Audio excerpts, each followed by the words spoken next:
Made possible by Shaw and Associates. I'm Dave Shaw, President and CEO of Shaw and Associates. For over 70 years, Shaw and Associates has been your trusted experts for wealth management, tax, accounting, and payroll. We change lives and inspire true wealth, one person, one family, one business at a time. Shaw and Associates is a wealth management investment firm that specializes in taxes, serving as a fiduciary, putting your interests first. You can find more information or schedule an appointment by calling 530-674-1150 or on the web at shawassociatesinc.com. Shaw and Associates is proud to support community radio. And my 8 o'clock interview is with Steve Lee, and we're going to find out who Steve is, whether he likes it or not. He might like it. And he's with eCenter. And I had met you once before, but just recently we got a chance to sit down, and I went, oh, so what's an eCenter? So we had a chance to talk about that. And I had to laugh because you said a lot of people think it's where you take your electronic waste. Right. And that's nothing. So, Steve, we're going to do that, but just before we do, where'd you grow up? So I grew up in the Central Valley, in Clovis, and went to high school there, and had an opportunity to go to college, and went up to Davis, and that's how I ended up in Northern California.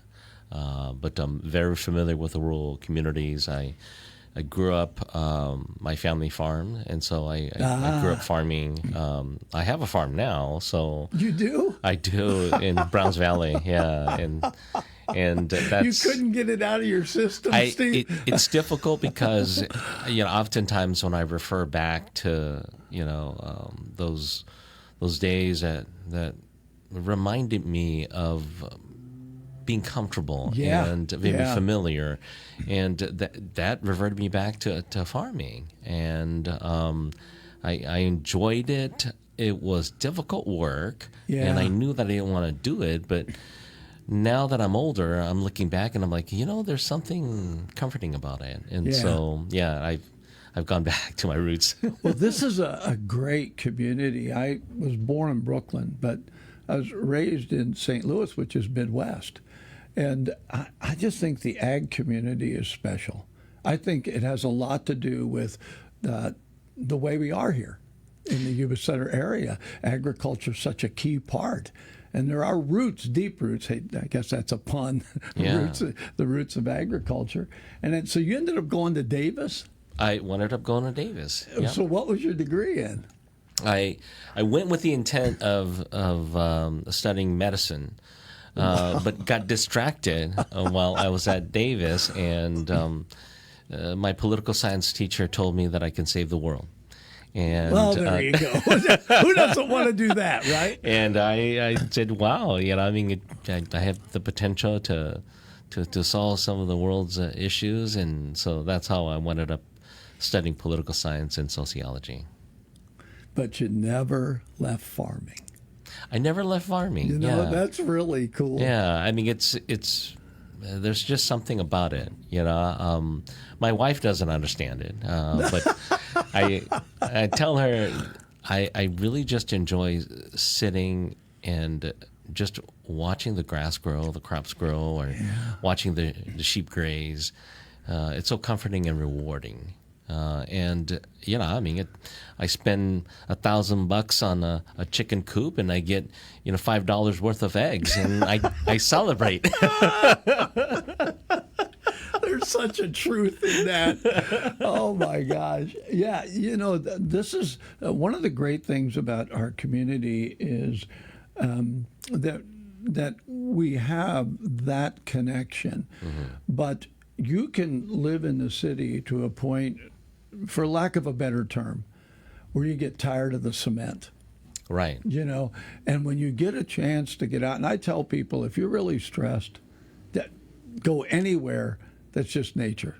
Yes. Just go there, right? Get out of town far enough, you can just look at the buttes, right? And I just think there is something very powerful in that. So when you said what you did about, I'll just sit out and watch the sheep graze, it's like some people would go, well, is that relaxing? Nah. I mean, it is if you're Yeah. willing to do it. Yeah. But otherwise, you got to live in the stress. So just give me your address. I'm going to come up. We'll watch the sheep graze, have a little coffee. Life's good, right? It's the reset button. Yeah. Is how I see it. And every once in a while, everyone, we need to press that reset. Yeah, yeah.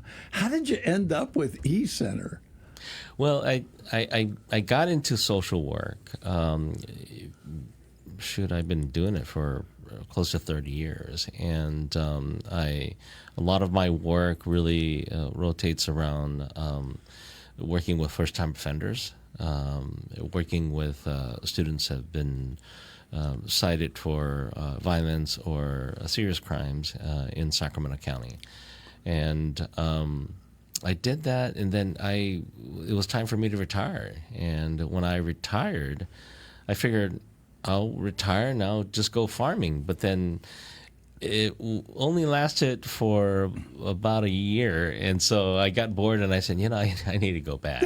And coincidentally, as I'm driving through, Sutter Yuba counties, I found eCenter, and I'm like, oh, what is it? Yeah. And so it piqued my curiosity and looked closely at eCenter and realized that it was a good match.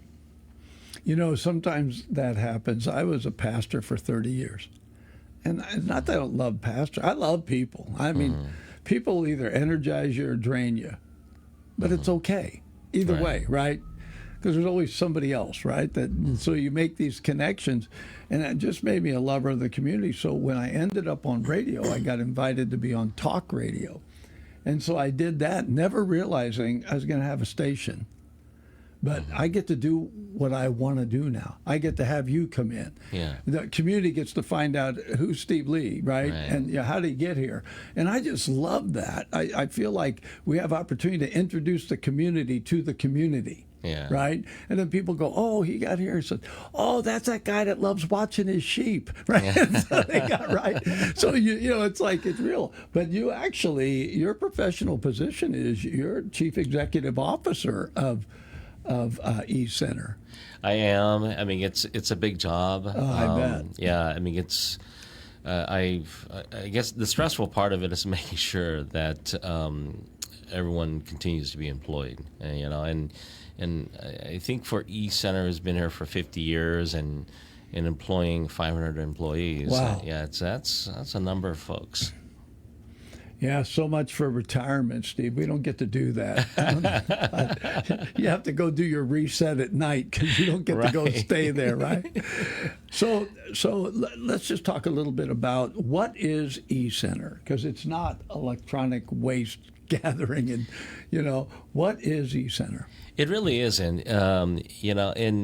Originally, eCenter was started out in Ukiah, and one of the E's stands for environment. And originally, the board founded the organization to work in education, employment, and the environment. Oh. And so one of our earliest projects was actually working on salmon habitat restoration.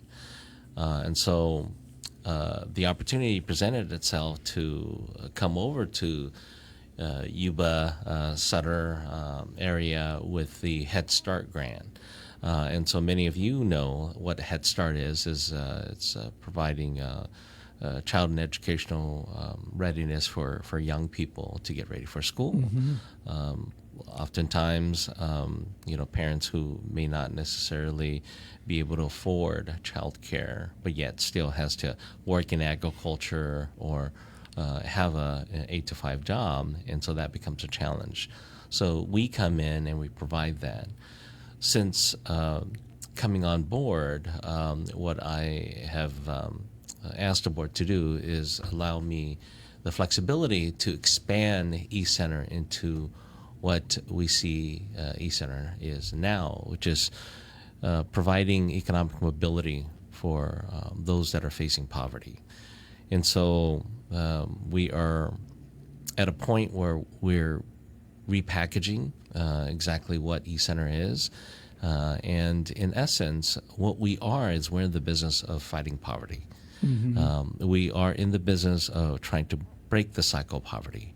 And our hope is that in another 50 years, we'll be able to solve poverty in this community, and we will put ourselves out of business. And I can truly retire and watch the sheep graze. So in the end, your sociology professor was correct, because you have opportunity. I tell people, I'm not a globalist. It's too much for me. Right, to think of the whole, it's like it's overwhelming, right? And we use the term change the world, but really the world is where you live. And I tell people, I can't change the world. I can't change Washington. I can't change Sacramento. But my feet are in Yuba Sutter. Right. And I can make a difference here. And it sounds like that's a bit of your philosophy, because we have poverty here and it needs to be addressed. And I like what you said, because I think people that have made a connection with East Center only see it as Head Start. Right. And that's it. It's like, oh, if that was true, you wouldn't be called East Center. You'd be called Head Start, and that's it. Correct. So it's really good to hear that you have a much broader idea of what you can help, where you can help. Right. And certainly we're a community that wants to help one another do better. And we have so many nonprofits. We're a nonprofit. This radio station's a nonprofit. Places where people can invest in it to help that do its job. And so for us, we want to promote other nonprofits and businesses, and we want. And so when I met you, I went, oh, this could be really good to get Steve on the air, because for one thing, the name, now we're clearing it up. What does East Center do? And so it really does affect a broader scope. Right. And who doesn't want to be part of something where we're working ourselves out of a job? Yeah. I mean, it's like, that's really... Well, the shift in our agency is also to take a closer look at the other nonprofits, and that's part of the reasons why we're a supporter of the station. Is all of us nonprofits, we're in the same type of business where we're trying to make a difference. So if that's the case, wouldn't it make better sense to just leverage our limited resources? And so part of the shift, it really is to do what we can to support other nonprofits and to collaborate. And so since coming on board, we've done a number of that. And that's part of the reasons why you're seeing East Center appear all over the community. Because part of my philosophy is we're not in this alone. We're in this as a community. And, being a part of the community, it's better and we're going to be more effective if we work together. None of us is as good as all of us. Right. And a pastor had said that. I don't know where he got it. And that stuck with me, because there really isn't all of us. Right. You know what I mean? And it's a big community. You said you were in Browns Valley. My daughter-in-law teaches at that school. She's a principal. I see. Yeah. And it's like, man, this is a big community, right? And it's like, I love it, and it's like, man, you got the I hope nobody's offended by this statement, the flatlanders, where all the farming and orchards and all that is at. And then you got the hills. The foothills are gorgeous. You can drive 10 miles up towards there, and it's like a different world, right? Oh, I love it. Yeah. Yeah, and if you're up above 2,000 feet, you had to come through the snow. Right. Yeah, right. Yeah. This is really good. I'm glad that so moving forward for East Center, when did you come on board with it? 3 years ago. 3 years ago. Yeah. So you've had not just the opportunity to see it change, you get to be part of working with the board to see the change come into effect. Right, yeah. And so that's got to be exciting. It is. Not as exciting as the sheep, Steve, but watching the grass grow is still up there. But it's impactful because, one of the things I share with folks is when they ask me, well, how did you wind up in social work? I grew up poor. I grew up being on welfare, and struggling, and I see how difficult it is. And when I work with young people, I look, I reevaluate and I say, if they had a fair deal, would they be able to get ahead? Well, I am living proof, by going to college and breaking that cycle, that I know there's hope for folks. Yeah. They just have to be given an opportunity. Yep. Yeah. I grew up in a poor Italian family. Yeah. And it's like we didn't have anything. And my dad passed away when I was 12. I left home at 15. Had to just live wherever I could to get through high school. Got through high school, got drafted, and then I had already enlisted, and so ended up in the military. And to a great degree, it was a saving grace for me. Yeah. Because, okay, now I got some stability. I had a high school education. What do I do next, right? Traveled all over, got to see places I'd have never seen, right? And so I do think there are opportunities out there, and I include the military. Yeah. Right? Yeah. It's a great opportunity. But we continue to create opportunity here. Right. And so it's not like the Yuba Sutter area doesn't have any poor. Yeah. Yeah. Right? I think you'd be hard pressed to find a community that didn't have. And that's the interesting component of it is in every community, because we work out of 8 different counties. Every community, every county, they have a segment of the population that needs help. It's rewarding when we can actually step in and make a difference in that community. Well, I will tell you that it's not like I can tell you. A lot of the places I grew up, there was the other side of the tracks. And so it was very obvious. I don't see that anymore. I see a mixture almost everywhere now. Right. Right? And I've talked to more than one person about our housing, right? And I was really amazed because across the board, it's like we don't just need housing for the poor. We need all kinds of housing. Correct, right. Our area, it's like we got some of everybody here. So we need a broader spectrum. We need apartments. Right? We need, and so when you have to look at the overview of how you're going to help, you have to come up with some pretty creative stuff. Right. Yeah. So I do want to talk a little bit, if you're okay with it, about employment. Right? So if somebody wanted to go to work at the E-Center, you guys do currently still have Head Start. We do. And so you still have opportunity for teachers. So we do. For folks who are thinking about getting into teaching, it's teaching early childhood education is perfect. If you're enrolling in it, you can start teaching. All you really need to be full-fledged teachers, 12 units, and it's ECA credits from a junior college. We have continuous filing, and on our website, anyone can go on ecenter.org. That's ecenter.org. And you can look that's rough. I can't remember that. it's very convenient because it's not only teaching positions, we have other positions as well. And so maybe your expertise is building maintenance. Well, we have to maintain our schools, and so I would say if anyone is looking for employment, don't be a stranger. Look on the site, and you might find a good match. So there are listings on the site of Correct. what you have available. Yeah, there are. And where is E-Center? I mean, is it Yuba City, Marysville? I mean, have you got multiple locations? We have multiple locations.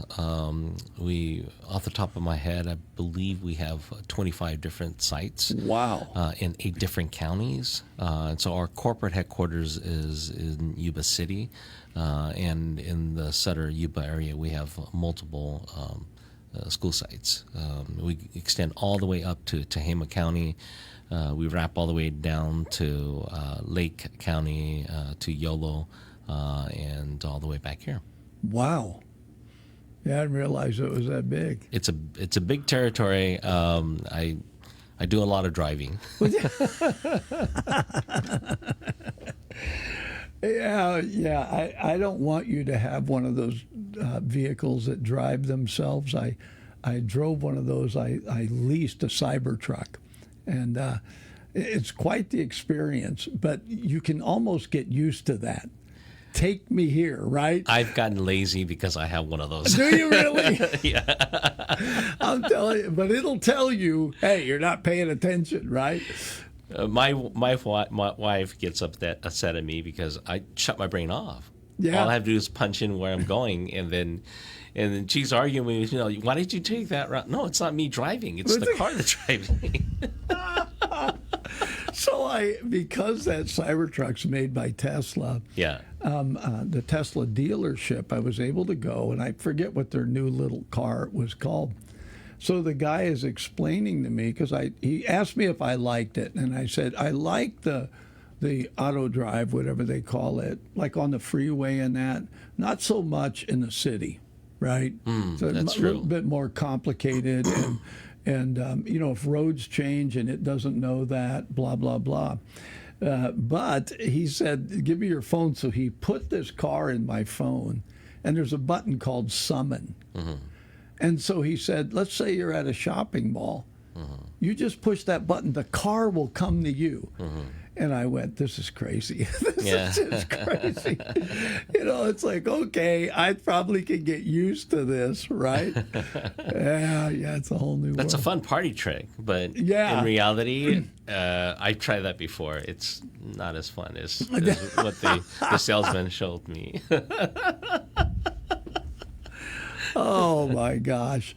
Well, listen, so we're going to have you back a lot more. Did we cover everything you wanted to cover? Or? Well, the other thing that is really important is in July we're putting on a luau. Oh. It's going to be at the fairgrounds. It's July the 18th, and you'll be the community will be seeing marketing materials go out, but that's going to be a very unique event with Polynesian dancers and the whole roast pig Hawaiian oh my theme. gosh, I don't know if It's going to be fun. I was in Japan, and the main base, I was security forces, and one of the main base guys was from Hawaii. So they wanted to do that, and they dug the hole, put the pig in the hole. I mean, I'm telling you. And, I was like, I'm Italian, right? Is there going to be meatballs involved in this, right? But that food was beyond the pale. It was so good. So that's exciting. Yeah, we'll have to get that out there. It is, and it's going to be a fully involved event. If you're coming, be prepared to dance. I'm not wearing a grass skirt, Steve. I'm telling you. Hawaiian shirt will work for you. All right, I could do the Hawaiian shirt. I'm good with that. I tell people there's only two shirts that men should wear, right? The winter, it's flannel. The summer, it's floral. That's it. You don't have to buy nothing else, right? You're good either way, right? And so, well, man, I appreciate you taking the time. So you're going to send me a flyer. I sure will. To info, and then we'll make sure that we announce the luau. And now, is the luau a fundraiser? It is a fundraiser. So can people go to ecenter.org if they want to be a sponsor or if they want to volunteer? Is that availability? So there? if they want to be a sponsor, we have sponsorships available. Okay. And that includes tickets and inclusion in the marketing material. You can give us a call at the office 530-634-1200. That telephone number is also on the website, ecenter.org. Just ask specifically for sponsorships for the luau, and that's our annual event that we have. So I want you to know the viewers will never be able to see Steve Lee the same now. They're going to see on the front porch of the house watching the grass grow. Yeah. In a perfect world, I prefer that. Yeah, exactly. Well, listen, we're very grateful. I'm going to have to get you in for a podcast because there's much more we can talk about. And I do think that the idea of what the eCenter is, thank you for unpacking that. We're able to see there's much more involved and employment opportunities. Right. And I'm glad, I had a preschool for, 30 years. Matter of fact, you guys bought my building. Right. And so that's we call that the Queens, and we bought it, updated it, and now it's flourishing as well. Yeah. So there's a school there, right? There is, yeah. And that's where we had the school for 55 years. Wow. Mother Goose Preschool was there for 55 years. So that was part of, I can't remember who the lady was. It wasn't the lady that ran it. It was another lady that was with her. But when she came in and they were talking about purchasing the building, and she said, this is going to be a great school, I was done. It's like, yep, that's exciting for me. That's Right. exciting. And I just love it. I love that part. And I realize that you're expanding beyond just doing school, but I am grateful that you're doing that and making opportunity. Mother Goose Preschool was started because our society had changed. And in 1967, the pastor's wife of the church said, women are having to go to work, honey. We need to watch their kids. We need to help them. And here, years later, you just made that statement. Yeah. Families got to go to work. Yeah. So we'll help them with their kids. Yep. Some things don't have to change. Right. If it ain't broke, don't fix it, right? Right. Right. So, Steve, thanks a lot for coming on. Appreciate it. Thank you, sir. Appreciate it. This community interview is made possible by Shaw and Associates. I'm Dave Shaw, President and CEO of Shaw and Associates.